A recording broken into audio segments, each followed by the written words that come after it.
Terus sekarang Kang Adinya kemana? Aku yang baru saja keluar dari dalam toko merasa heran melihat suamiku yang tengah berbicara di telepon dengan wajah yang panik.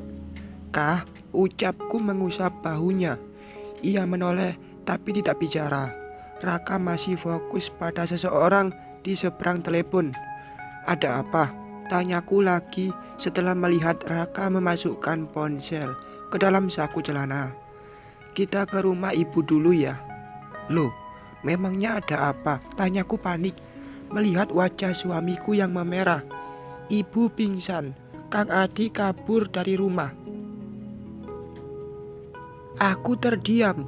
Aku tidak tahu apa yang terjadi di sana. Tapi mendengar ibu pingsan membuatku khawatir dengan kesehatan mertuaku. Pasti terjadi sesuatu yang sangat membuat ibu syok hingga membuat ibu menjadi lemah seperti itu. Setahuku, ibu adalah orang yang kuat, fisiknya selalu sehat dan energik. Apa mungkin masih ada hubungannya dengan kejadian kemarin hingga sekarang ibu mertuaku itu ambruk? Ayo Ran, seru Raka yang sudah di atas motor. Aku pun mengangguk. Namun sebelumnya aku menitipkan barang belanjaanku di toko itu. Tidak mungkin aku membawa perabotan dapur ke rumah ibu. Apalagi keadaannya yang gawat seperti itu. Setelah aku naik ke atas motornya, Raka pun gegas berangkat ke rumah ibu dan bapak mertua.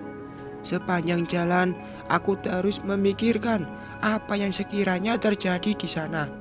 Kang Adi kabur, ibu pingsan. Apa Kang Adi membawa uang ibu atau aset lainnya yang membuat ibu dari suamiku itu syok? Kah, apa ini? Masih masalah kemarin? Tanyaku. Masalah kemarin sudah selesai, Ran. Aku sudah memaafkan dia atas apa yang dia lakukan padamu. Meskipun sakit hati, tapi aku masih melihat ibu sebagai orang yang paling terpukul saat tahu anaknya bertengkar. Maaf, bukannya aku tidak mau bertindak tegas, tapi aku sangat menyayangi ibu. Tutur Raka sedikit berteriak. Kamu tidak marah sama aku kan? Karena aku tidak memperkarakan ini. Raka kembali berucap seraya memegang tanganku. Tidakkah, aku gak apa-apa. Yang terpenting kamu percaya sama aku. Aku sudah seneng kok, ucapku menghibur diri. Kecewa sebenarnya mendengar Raka tidak memperkarakan ini ke pihak yang berwajib. Karena yang Kang Adi lakukan bukan hanya padaku. Ada dua wanita lainnya yang hampir juga menjadi korban Kang Adi. Akan tetapi aku pun harus sadar jika mereka saudara kandung. Mereka lahir dari wanita yang sama, yang pastinya akan merasa terpukul jika salah satu putranya dipenjara. Namun yang jadi pertanyaan besar di kepalaku, kenapa sekarang Kang Adi kabur? Semakin dekat dengan rumah ibu, semakin kulihat para tetangga yang berjejer berdiri di pinggir jalan, tepatnya di depan rumah ibu. Rasa was-was semakin menjadi ketika aku mendengar suara seorang wanita berteriak, membuat bulu kuduku meremang seketika. Apa kesurupan, pikirku. Pokoknya harus tanggung jawab. Tanggung jawab gimana kalau orangnya saja tidak ada? Makanya, jadi perempuan itu jangan murah-murah banget. Sudah tahu laki punya istri, masih mau saja diajak tidur. Dek, aku segera turun dari motor setelah Raka berhenti di depan rumah. Teriakan yang aku dengar pertama kali saat menginjakkan kaki di rumah ini yaitu suara Teh Maria. Penasaran kepada siapa berteriak, aku pun langsung masuk mengikuti Raka yang sudah terlebih dahulu berlari ke dalam rumah. Kacau, rumah sangat berantakan dengan beberapa barang teronggok di lantai. Juga ada wanita muda dan parubaya. Siapa mereka? Kalau suamimu tidak mau tanggung jawab Bagaimana dengan anak yang ada di dalam rahim putriku? Wanita parubaya itu berteriak kencang. Aku menutup mulut, tidak percaya dengan apa yang aku dengar. Dengan masih berdiri di ambang pintu, mataku memindai mencari keberadaan ibu mertua, tapi tidak ada. Masa bodoh, mau dimakan Kunti kek, mau dibunuh juga kek, aku gak peduli. Mati aja sekalian, kau wanita jalang. Aku ikut berteriak saat Teh Maria hendak memukulkan asbak pada wanita yang hanya duduk seraya menangis di bawah kaki ibunya. Napas Teh Maria memburu menatap wanita itu dengan penuh kebencian. Saat dia tahu akulah yang memegangi tangannya, dia langsung menepisnya kasar seraya pergi keluar dari rumah ibu. Dasar jalang, kalian sama saja, tuturnya, menunjuk wanita itu dan diriku bergantian. Aku tidak memperdulikan Teh Maria yang sudah pergi, beralih memunguti barang-barang yang berserakan dan mengumpulkannya di bawah sofa. Ibu, maaf, sebenarnya apa yang terjadi? Tanyaku kepada wanita parubaya yang masih terlihat emosi itu. Itu si Adi, dia anak saya hingga hamil. Saat saya kesini meminta pertanggungjawaban, dia malah bersembunyi. Pasti disembunyikan oleh orang tua dan istrinya. Itu laki-laki bejat. Astagfirullah, liriku tanpa suara, seraya menatap wanita muda yang masih sesegukan. Aku tidak tahu harus percaya kepada siapa sekarang ini. Benarkah wanita muda itu? Atau memang melakukannya atas dasar suka sama suka, seperti yang dikatakan Teh Maria tadi. Assalamualaikum, ucap seseorang dari ambang pintu. Aku dan kedua wanita itu di depanku itu menoleh. Ternyata bapak mertua yang baru saja datang. Waalaikumsalam. Bapak dari mana? Ucapku langsung bertanya. Ternyata bapak tidak sendiri. Di belakangnya ada Kang Radit yang mengekor, mengikuti bapak. Bersamaan dengan itu, Raka pun keluar dari kamar ibu dan langsung berbisik di telingaku. Temani ibu di kamar ya, ada Teh Rahma juga di sana, tutur Raka. Aku pun mengangguk, lalu bangkit untuk pergi ke kamar ibu. Meskipun aku tidak mendapatkan jawaban dari mana bapak mertua dan iparku itu, tapi aku tidak mau bertanya untuk kedua kalinya. Lebih memilih nurut apa kata suami.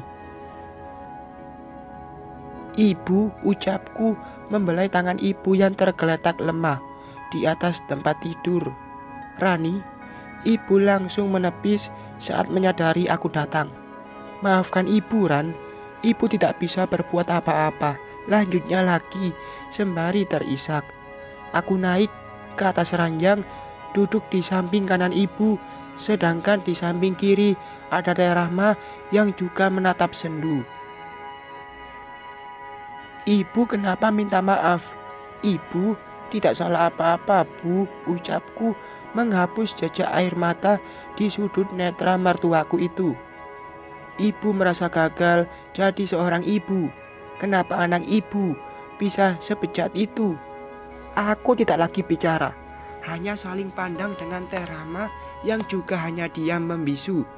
Suara gaduh di depan kini sudah tidak terdengar lagi. Mungkin kedua wanita tadi sudah pulang karena orang yang dicari tidak ada di tempat. Akang kemana? Tanyaku pada Teh Rahma. Pergi, kata Teh Maria, pagi-pagi sekali sudah berangkat pakai motor. Semalam mereka bertengkar hebat. Aku mengangguk paham. Melihat ibu yang sudah tidur, aku dan Teh Rahma memutuskan untuk keluar dari kamar menghampiri suami kami yang tengah duduk bersama bapak mertua. Terus gimana, Kang? Tanya Teh Rahma kepada suaminya. Gak gimana-gimana, Neng, jawab Kang Radit. Wanita tadi, aku ikut bertanya. Katanya akan menuntut Adi jika dia tidak mau tanggung jawab. Tapi kalau Adi tidak datang-datang, ya bapak yang akan ambil anak itu setelah dia lahir. Bagaimanapun, dia turunan bapak meskipun nasab tidak pada Adi, tutur bapak mertua. Terlihat kurat kekecewaan dari wajah tua bapak mertua. Beban dia semakin bertambah di masa tuanya, dan itu disebabkan putranya sendiri. Ya sudah pak, kami pulang dulu ya. Kang Radit berpamitan. Iya, Kak Papa. Di sini ada Raka dan Rania. Kalian pulang saja. Kasihan nanti Dinda pulang sekolah nyariin ibunya, ujar bapak pada anak menantunya. Kakak dari Raka itu pun pulang bersama istrinya. Tinggallah aku dan Raka yang bertugas membereskan kekacauan di rumah ini. Kamu nyapu aja ya, biar aku yang simpan barang-barang ini ke belakang, ujar Raka. Saat ini hanya ada aku dan Raka. Bapak masuk ke kamarnya dan seketika itu pun terdengar suara tangis ibu dari sana. Sejenak aku dan Raka saling pandang. Suara tangis ibu begitu menyayat hati. Aku bisa merasakan apa yang ibu rasakan. Dia pasti terpukul dengan kelakuan putranya. Apalagi sampai ada wanita yang datang mengaku hamil oleh Kang Adi. Saat aku menyapu teras rumah, suara sesegukan terdengar jelas dari rumah sebelah, yaitu rumah Teh Maria. Ingin ke sana untuk sekedar menenangkan, tapi rasanya sungkan. Kami tidak dekat. Juga dia yang selalu menuduhku menggoda suaminya, membuatku merasa kehadiranku tidak akan dibutuhkan. Sudah selesai, tanya Raka saat aku kembali masuk. Sudahkah? Ya udah, kita pulang yuk. Tapi ibu, tanyaku. Aku masih mengkhawatirkan keadaan ibu mertua. Ibu sudah tidak apa-apa, Rania. Pulanglah. Suamimu harus bekerja, tutur ibu dari ambang pintu kamarnya. Tapi ibu baik-baik saja. Nanti kalau ada apa-apa, ibu akan hubungi kalian. Atau ibu akan ke rumah kalian untuk sekedar main di sana. Aku tersenyum, membalas senyum manis yang terukir dari bibir pucat ibu. Bersambung.